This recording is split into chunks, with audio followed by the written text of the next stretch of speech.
काल रात्री आम्ही 1:30 वाजता तुळजापूरवरून घरी आलो. आम्हाला खूपच उशीर झाला. हे मला येणार होते घ्यायला, पण उशीर झाल्यामुळं काही आले नाही. ते म्हटले तू आज रात्री आईकडेच थांब, मी काही येत नाही, उद्या सकाळी मग तू ये. म्हणलं ठीक आहे. मग मी रात्री काल आईकडेच थांबले आणि सकाळी लवकरच उठले. तशी पण आई लवकर उठते, त्यामुळं मग मला पण जाग आली आणि भाऊला म्हटलं बाहेरूनच नाश्ता मागव. मग त्याने इडली वडा सांबार घेऊन आला. मग मस्त असा नाश्ता केला. त्यानंतर मग मी आवरून लगेचच घरी आले. घरी आल्याच्या नंतर बॅगा वगैरे ठेवल्या आणि फ्रेश झाले आणि लगेचच ह्यांच्या नाश्त्याची तयारी करायला घेतली. मी दोघांसाठी बनवते मस्त असे कांदे पोहे. दोघांना पण कांदे पोहे फार आवडतात. ह्यांना तर आवडतातच, तुम्हाला माहिती आहे, मी अगोदरच्या ब्लॉगमध्ये बरेच वेळा तुम्हाला सांगितलं. त्यानंतर पोहे बनवता बनवता हे गप्पा मारत बसले. मला म्हटले कसं झालं देवदर्शन? म्हणलं खूप छान.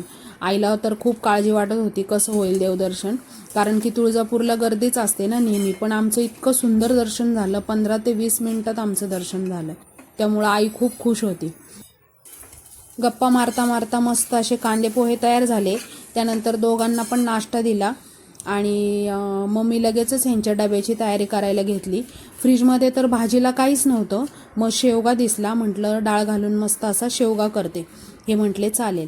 मग लगेच त्याची तयारी करायला घेतली. ते बारीक कांदा चिरून घेतला, टोमॅटो चिरून घेतला. पॅन गरम झाल्याच्यानंतर त्यामध्ये टाकलं तेल.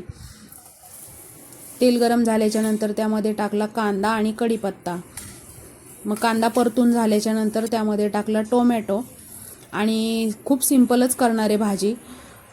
टोमॅटो परतून झाल्याच्यानंतर त्यामध्ये टाकली हळद, कांदा लसूण मसाला, धणे पावडर आणि चवीपुरतं मीठ.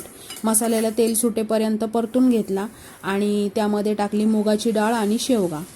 मिक्स करून घेतलं आणि थोडंसं पाणी टाकलं आणि झाकण लावून भाजी शिजायला ठेवली.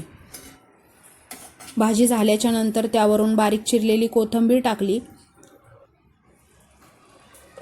तर मंडळी, असा होता कालचा आणि आजचा दिवस.